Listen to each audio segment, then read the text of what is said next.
दोस्तों, युद्ध लड़ने से पहले युद्ध की तैयारी की जाती है। तो ये चांस रहता है कि आप युद्ध में जीत सकते हैं। ये चांस अनुमान रहता है, लेकिन कब रहता है? जब आप युद्ध की तैयारी किए होंगे तब।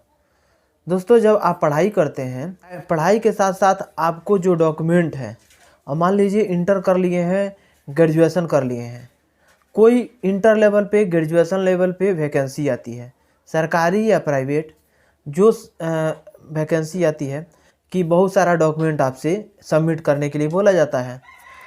तो जब सबमिट करने के लिए बोला जाता है, उस टाइम से लग जाते हैं अपने डॉक्यूमेंट को तैयार करने में। अब पता लगता है कि जब आप डॉक्यूमेंट जब तक आप तैयार किए तब तक वैकेंसी ख़त्म हो गया। तो मैं इस वीडियो में टोटल डिटेल से बताएंगे एक एक डॉक्यूमेंट के बारे में कि एक स्टूडेंट के लिए कौन कौन सा डॉक्यूमेंट जो है हमेशा रेडी करके रखना चाहिए। क्योंकि युद्ध की तैयारी जो है ना, पहले करके रखना चाहिए, तब जाकर के युद्ध में आप भाग ले सकते हैं या युद्ध में जीत सकते हैं। तो इसी प्रकार से आपको अगर कोई डॉक्यूमेंट, सबसे पहले आपके एग्ज़ाम निकले या ना निकले, आपका इंटरव्यू निकले या ना निकले, लेकिन जो डॉक्यूमेंट है आपको रेडी रखना चाहिए। तो इस वीडियो में हम बताएंगे कि कौन कौन सा डॉक्यूमेंट एक स्टूडेंट के लिए इम्पोर्टेंट रहता है, और उस डॉक्यूमेंट को हमेशा रेडी करके एक स्टूडेंट को रखना चाहिए। और वो डॉक्यूमेंट जो है अपने मोबाइल से, अपने लैपटॉप से, किस प्रकार से जो जो डॉक्यूमेंट आपको चाहिए उस डॉक्यूमेंट को आप रेडी करके रख सकते हैं। वीडियो में आगे बढ़ने से पहले आप लोग से छोटा सा रिक्वेस्ट है कि अभी तक मेरे चैनल को सब्सक्राइब नहीं किए तो सब्सक्राइब कर लीजिएगा, बेल आइकन को प्रेस कर लीजिएगा ताकि सभी नोटिफिकेशन आप लोग को मिलता रहेगा। आप लोग सबसे पहले क्या करिए कि कॉपी और पेन ले करके बैठ जाइए, क्योंकि इसमें बहुत सारा इम्पोर्टेंट चीज़ बताने वाला हूँ। दोस्तों, जैसे कि आपको सबसे पहले एक चीज़ पे ध्यान दीजिएगा कि इस टाइम में सबसे ज़्यादा महत्व क्या चीज़ रखता है? आधार कार्ड। तो आधार कार्ड में और आपके जो डॉक्यूमेंट हैं, 10th 12th के मार्कशीट हैं, सर्टिफिकेट हैं, ग्रेजुएशन का है, इसमें सब में डेट ऑफ बर्थ जो होता है सेम होना चाहिए सभी में। तब जा कर के आपका बिल्कुल चांस कहीं नहीं रहेगा फॉर्म छटने का। दूसरा का, आपके पिताजी के नाम सभी डॉक्यूमेंट में, चाहे आधार कार्ड हो चाहे जितने भी डॉक्यूमेंट हो, सभी में एक होना चाहिए। माता का नाम, एड्रेस, सब कुछ एक होना चाहिए। दूसरा आपको बता दे रहा हूँ कि आपको सबसे पहले किसी भी सरकारी जो है ना, सरकारी फॉर्म भरने से पहले सबसे ज़्यादा इम्पोर्टेंट रखता है जाति आय निवास। सरकारी के लिए मैं बात कर रहा हूँ। अब जाति आय निवास जो है, जाति आय निवास आपको इम्पोर्टेंट रहता है। जाति आय निवास ये जो है ना, आपको जो आय होता है 1 साल पे चेंज हो जाता है, लेकिन निवास और जाति ये 2 डॉक्यूमेंट जो होते हैं आपको हमेशा के लिए रहता है। एक बार बनवा लीजिए ऑनलाइन, उसके बाद से इसको हमेशा यूज कर सकते हैं। इसको जो है आपको RTPS सिर्फ सर्च करिएगा गूगल क्रोम पे, तो वहाँ पे वेबसाइट खुलेगा, RTPS फर्स्ट, थर्ड या सेकेंड इस प्रकार से खुलेगा। तो उसमें से आपको क्या करना है कि एक को चूज कर लेना है, कोई सा भी। आपको उसमें जाति, आय, निवास तीनों अंचल लेवल पे अप्लाई कर सकते हैं, अपने से होता है। बिल्कुल सिंपल स्टेप रहता है। आपको 2 मिनट में आपको सब चीज़ कर सकते हैं, जाति, आय, निवास तीनों। तो इस प्रकार से जाति, आय, निवास आपको पास होना चाहिए। तीनों बनने के बाद से एक और डॉक्यूमेंट होता है जिसको बोला जाता है non creamy certificate. Non creamy certificate जो है आपको ये भी RTPS जो वेबसाइट है उसी पे बनेगा। RTPS पे जाकर के इसको भी ऑनलाइन अप्लाई कर सकते हैं। अगर आपको नहीं मालूम होगा तो आप लोग कमेंट करिएगा, तो मैं उसी प्रकार से करके जाति आय निवास अप्लाई करके मैं बता दूंगा कि इस प्रकार से होता है। या अगर आप YouTube पे सर्च करिएगा तो वहाँ पे भी बहुत सारी वीडियो मिल जाएगी, जिसको देख करके आप अप्लाई कर सकते हैं। जाति, आय, निवास, नॉन क्रीमी सर्टिफिकेट ये सब अप्लाई कर सकते हैं।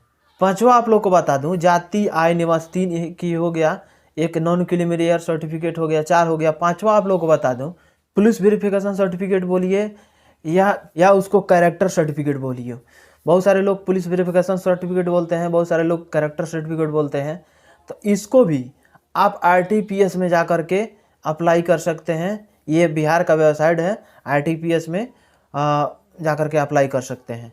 ये भी बहुत सिंपल स्टेप है।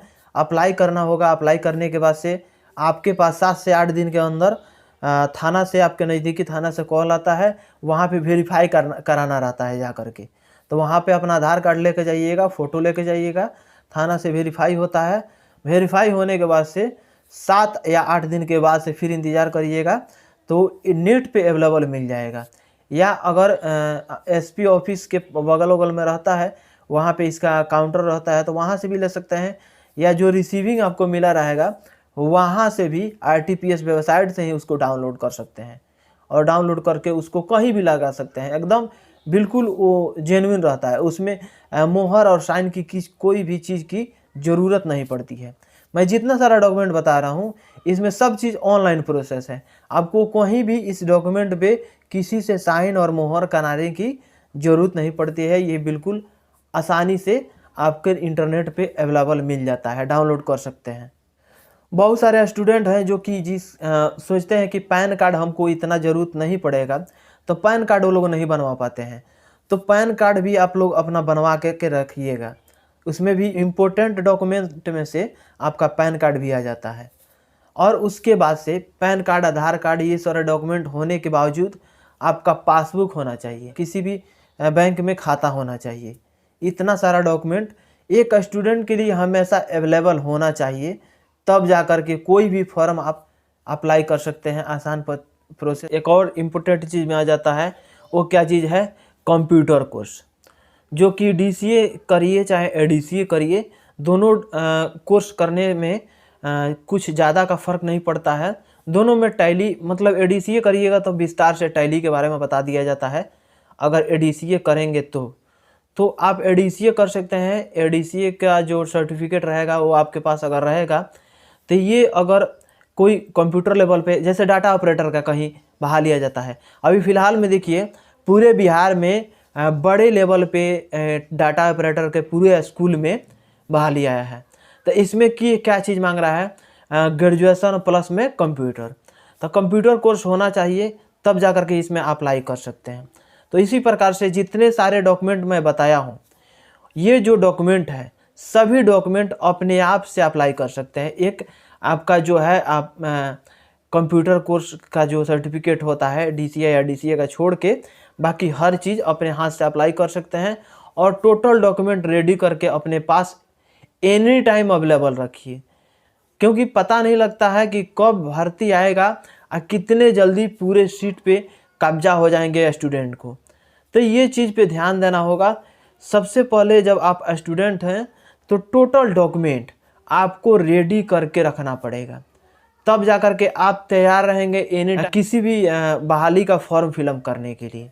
आशा करता हूँ ये जानकारी अच्छा लगा होगा तो दोस्तों के पास शेयर कर दीजिएगा, एक लाइक कर दीजिएगा।